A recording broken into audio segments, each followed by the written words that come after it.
Hindi na nakapalagpang isang street-level individual matapos mahulihan ng iligal na droga, baril at granada ng San Mateo PNP sa Barangay Banabas, San Mateo, Rizal.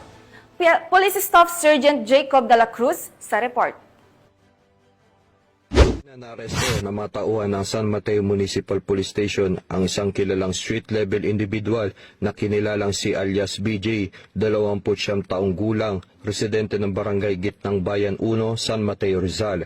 Nagsagawa ng bypass operation ang Station Drug Enforcement Team ng San Mateo MPS sa Barangay Banabas, San Mateo, Rizal, kung saan nakumpiska sa sospek ang 4 na piraso na heat-sealed transparent plastic sachet na naglalaman ng hinihinalang shabu na may kabuuang timbang na 6.53 grams at tinatayang halagang 44,404 pesos, isang pirasong 500 peso bill, isang unit na caliber 38 revolver, 2 bala, isang pirasong rifle na grenade at plastic case at iba't ibang personal na gamit.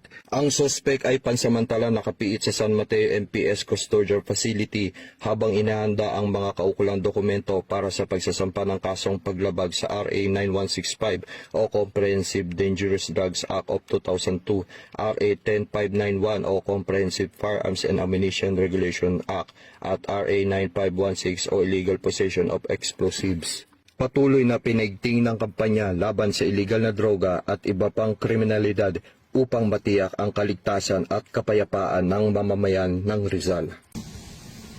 Mula dito sa Calabarzon, ako ang inyong PNN correspondent, Police Staff Sergeant Jacob Israel E. de la Cruz, alagad ng batas, tagataguyod ng balitang pulis.